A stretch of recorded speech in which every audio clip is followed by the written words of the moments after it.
Having such a soft-spoken voice. Does everybody hear me in the back? Raise my voice a little? Okay. I apologize if you can't. I'll try to talk a little louder than that. I'm going to be talking a little bit about animal rights as well as animal welfare from an Islamic perspective. I'm a recent convert to Islam, so my knowledge is still growing in that. But I also want to deal with animal rights and welfare from a philosophical point of view. Awful lot of pushback today when we talk about animal rights. You have people that are vehemently strong for them, you have those that are against, and then you have a pragmatic group that sits somewhat in the middle of all of this. But I find it interesting that our relationship with animals is basically formed by our beliefs, by our upbringing, as well as by our social custom. Oftentimes you will accept these beliefs without challenging them, without querying them, without looking at them in depth and critically analyzing them. But Voltaire made an interesting point, not that it's a correlation with animal rights, but he said that if we believe absurdities, we will commit atrocities. So when we look at the condition that we see the animals in today, it's almost absurd. You look on YouTube what animals have to go through, and you can truly see the atrocity that man has inflicted upon the animal creation. What I want to deal with a little bit is ethics, too, with regard to this. Ethics is part of a philosophy about how people should live their lives. But animal ethics is also very similar, except it's a part of how animals should live their lives, or how animals should be free to live their lives. So we're going to be discussing a little bit of both, Islam first, and then some philosophical point of view from some philosophers. Jeremy Bentham is one, Tom Regan, a modern-day philosopher for animal rights. Many of you have probably heard or else read of some of his books. When we speak of rights, what are we talking about? What are we talking about when we speak of right? The right to life? You often hear that. The right to be free of pain. Another one. The right to food would be another one. The right to vote would be another one. Obviously, animals don't have the right to vote. But they do have a right to life. They have a right to be free. They have a right to have food and to be cared for. And so what we want to discuss is just the responsibility and ethics obligation that places upon us.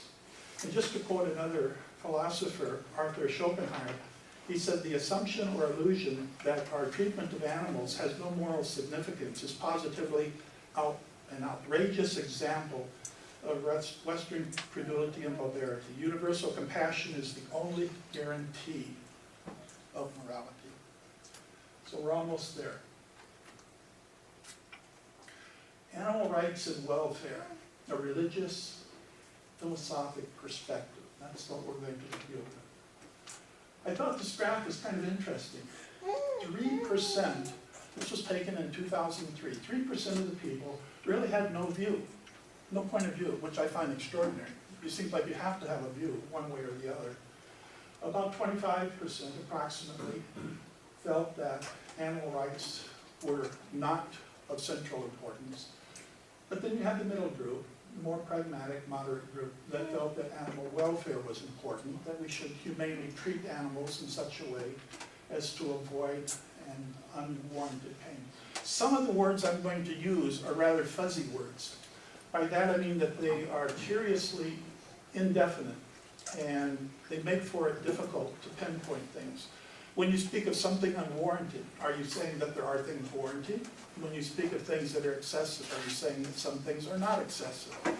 So some of this is going to be subjective, and it's going to be pretty much left up to you and how you feel. And I hope that this will kind of propel some thoughts in your mind that might change how you view things. Maybe you disagree totally with what I have to say up here. But I hope none of you brought any popcorn, because that's the last thing I want to see people do, is eating popcorn in a presentation that is so serious as this. The treatment of animals tells an awful lot about our moral character.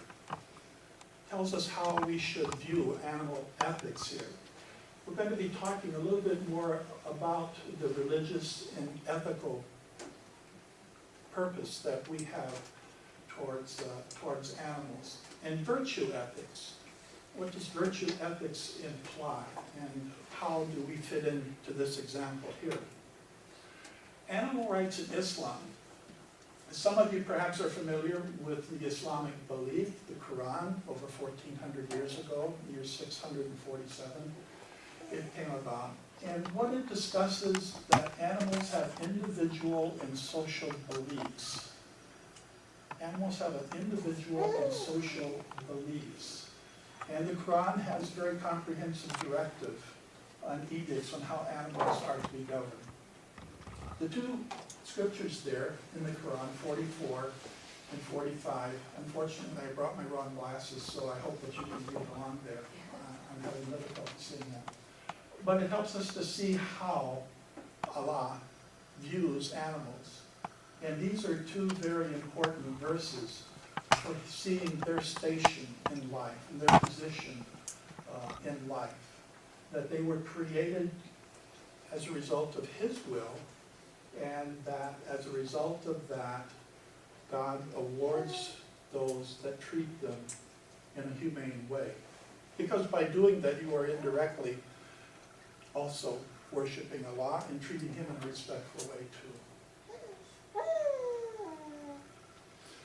The animal rights welfare in Islamic perspective. The Quran states that animals are natural signs of God's might, product of the divine rule of God, and their own individual and social beliefs.